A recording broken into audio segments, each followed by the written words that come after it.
আমি নিশ্চিত করে বলতে পারি গুলিয়াখালী সি বিচের এরকম ভয়ঙ্কর আর বৃষ্টিময় দৃশ্য আপনি আগে কখনোই দেখেননি।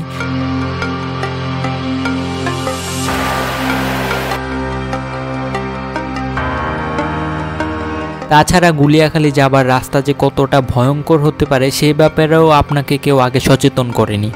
তাছাড়া এই ভিডিওতে আপনারা দেখতে পাবেন কিভাবে আমরা ঝড়ের মধ্যে গুলিয়াখালীতে গিয়েছিলাম এবং সেখানে কি দেখেছি, আসার পথে কেনই বা রাস্তা হারিয়ে ফেললাম, আর কিভাবেই এই কর্দময় রাস্তায় আছাড় খেতে খেতে আবার জীবন নিয়ে ফিরে এসেছিলাম।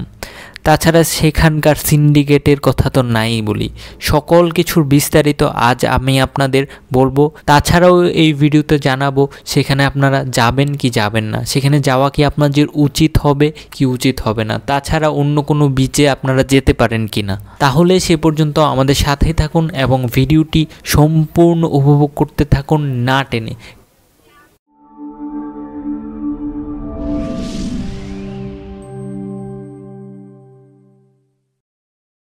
হ্যালো ভিউয়ার্স, আজকে চলে আসছি গুলিয়াখালীতে, আর গুলিয়াখালী ভ্রমণের বিস্তারিত আপনাদের সবাইকে আমি জানাবো। সো বাসে যেতে যেতে আমি আপনাদের বলে দিব গুলিয়াখালী সি বিচে আপনারা কিভাবে যেতে পারেন।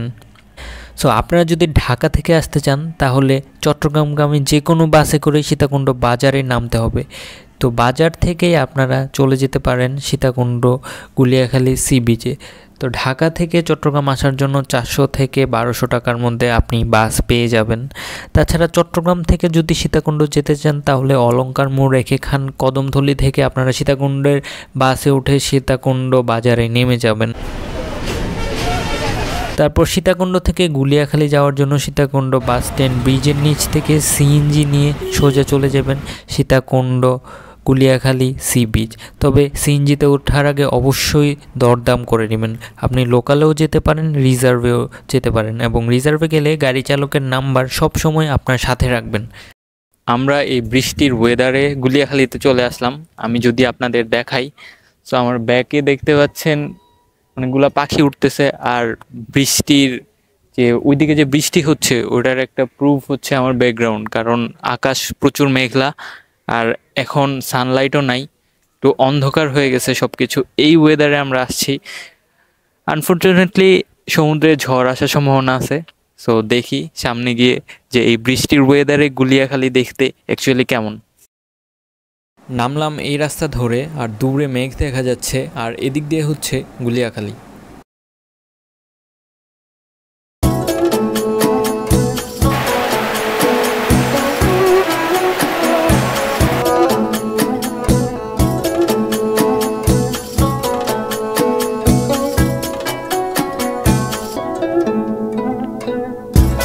হ্যালো গাইজ, আপনাদের রাস্তার ভিউ দেখাই। এই যে কি বাজে অবস্থা, এই কাদা দিয়ে আমাদের হচ্ছে এখন যেতে হবে গুলিয়াখালী সি বিচে।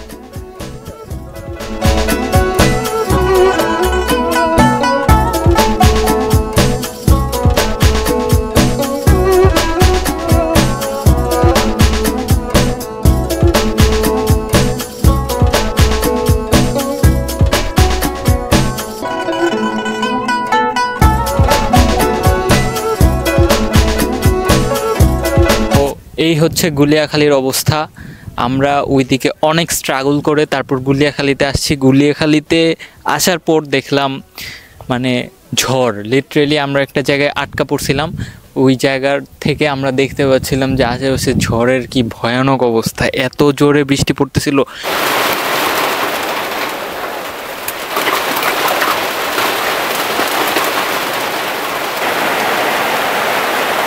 আর এখন দেখেন বিকেলবেলা, বাট ওয়েদারটা এত অন্ধকারময় হয়ে আছে যে দেখে মনে হইতেছে সন্ধ্যা হয়ে গেছে, কিন্তু এখন কিন্তু বিকেলবেলা আর আকাশে তো সূর্য নেই।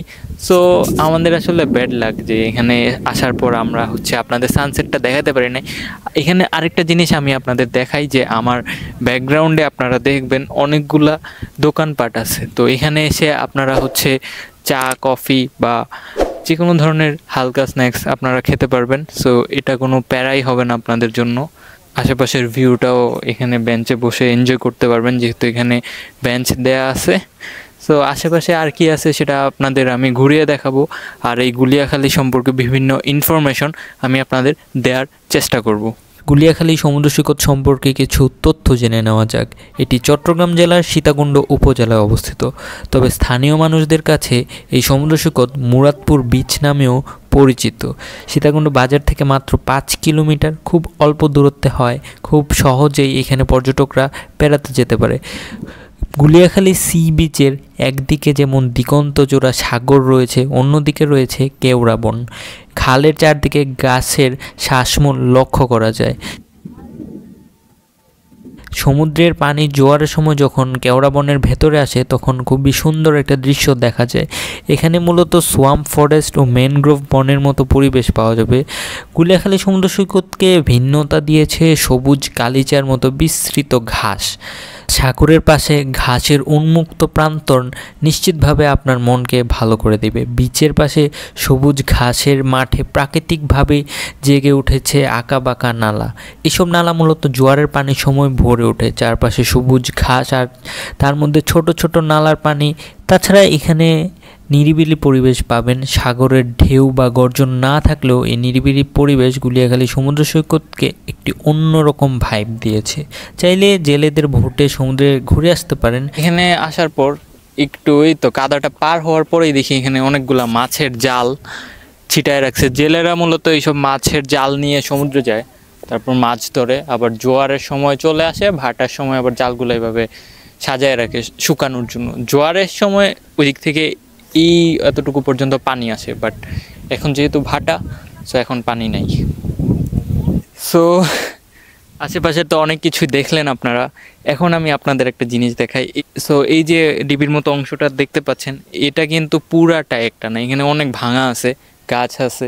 এখানে হচ্ছে যখন জোয়ার আসে, জোয়ারের পানি একদম ভেতরে চলে যায় এবং এদিক দিয়ে পানি যায়। পানি গিয়ে এই যে মাটির মতো পানি, সমুদ্রের পানি আবার যখন ব্যাক করে তখন হচ্ছে এরকম ভাঙন সৃষ্টি হয়। কিন্তু অসংখ্য এরকম ছোট ছোট গর্তের মতো আছে যেগুলাতে আপনারা দেখবেন যে পানি আছে। আমি একটু পরে দেখাবো আপনাদের। এই পানিটা অ্যাকচুয়ালি মনে হইতে পারে অনেক শ্যালো বা অনেক কম গভীর, কিন্তু এই পানির যে গর্তটা এটা কিন্তু অনেক ডিপ। আপনারা যদি এখানে পা দেন তাহলে বুঝবেন যে এটা কতটা ডিপ। আর হচ্ছে আমি ওই দিকে দেখাই আপনাদের, ওই দূরের পার্টটা হচ্ছে মূলত বাঁশবাড়িয়া, আর ওই দূরের দিকে দেখতে পাচ্ছেন ওটা হচ্ছে মূলত ওই যে ওইদিকে হচ্ছে সন্দ্বীপ, আর সন্দ্বীপের একটা ঘাট আছে বাঁশবাড়িয়া, ওখানে আপনারা সমুদ্রের পাড় দিয়ে যেতে পারবেন, কিন্তু এখন যেতে পারবেন না। আর ওই দিকে হচ্ছে ম্যানগ্রোভ ফরেস্ট আছে, সো ওইখানে হরিণ আপনারা দেখতে পাবেন। যেহেতু এখন অন্ধকার হয়ে গেছে আমি ওইভাবে আপনাদের কিছু দেখাতে পারবো না অ্যাকচুয়ালি, বাট আমি বলে দিতে পারি। আর এখানে আসলে আপনার অবশ্যই ভালো লাগবে, কারণ জায়গাটা আসলে অনেক সুন্দর। এখানে আপনার যে সমুদ্রের বাতাস আছে, বাতাস আপনার মনকে একদম ফ্রেশ করে দেবে। আপনার যখন সীতাকুণ্ডের আশেপাশে পাহাড়ে বা অন্য কোথাও ঘুরবেন তখন এখানে এসে আপনারা একটু রিল্যাক্স করে যেতে পারেন। কিন্তু একটা দুঃখের বিষয় যে রোডের অবস্থা কিন্তু ভালো না, সো ওই জিনিসটাও আপনাদেরকে একটু কনসিডার করতে হবে। ওভারঅল বাকি সব 100% ওকে। তো এই যে দেখতে পাচ্ছেন বেঞ্চগুলো, এখানে আপনারা বসতে পারবেন। এখানে বসে এগুলোতে অনেক পানি এখন যদিও, সো আমি বসতেছি না, বাট এখানে বসে হচ্ছে সামনের ওয়াইড সমুদ্রের ভিউটা আপনারা এনজয় করতে পারবেন। আমি এগেইন বলতেছি, লাইটিংয়ের জন্য ইনাফ লাইট নাই, কারণ একে তো বিকেল হয়ে গেছে, তার উপর আবার ঝড়ের আগের মুহূর্ত, সো ইনাফ লাইটের কারণে আমি আপনাদের দেখাতে পারছি না। বাট এখান থেকে আপনারা চা নিয়ে যদি সমুদ্রের ভিউটা দেখেন আপনাদের ডেফিনেটলি ভালো লাগবে। আরেকটা কথা আপনাদের বলে দিই, আপনারা যখন এখানে আসবেন অবশ্যই ময়লা করবেন না। আমি আশেপাশে দেখতে পাচ্ছি অনেক ময়লা করে ফেলছে সবাই, বাট এই জিনিসটা করবেন না আপনারা, কারণ এই পানিগুলো সমুদ্রে যায়, এই ময়লাগুলো আবার সমুদ্রে যাবে। সো রিসাইকেলের কোনো প্রক্রিয়া থাকবে না। আপনারা এখানে দোকানপাট আছে, দোকানের পাশে হচ্ছে জিনিসপত্র বা ময়লা আবর্জনা রেখে দিবেন। তো যে কথাটা আপনাদের বলছিলাম, এখানে দোকানপাট আছে, দোকানে অনেকগুলো জিনিস আছে। এখানে মেয়েদের জিনিসপত্র থেকে চকলেটস আছে, প্লাস অনেকগুলা, বেশিরভাগই হচ্ছে মেয়েদের জিনিস এবং খাবার দাবার। সো এগুলো আপনারা কিনতে পারবেন, যেগুলো কক্সে পাওয়া যায়। সুন্দর সুন্দর জিনিস আপনাদের এখানে আছে, যেটা আপনাদের অবশ্যই ভালো লাগবে এবং আপনার কিনে নিতে মন চাবে। আমি যদি আপনাদের এই ভিডিও থেকে একটা দেখাই তাহলে আপনারা বুঝতে পারবেন যে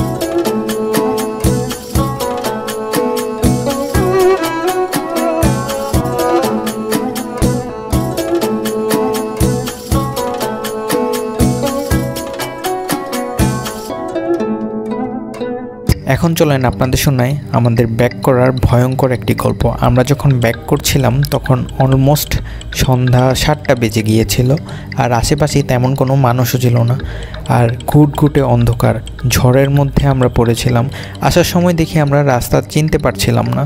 সো একটু ওয়েট করার পর স্থানীয় দুজন মানুষ আমাদের হেল্প করে, কিন্তু সমস্যা হলো রাস্তা প্রচুর পিচ্ছিল।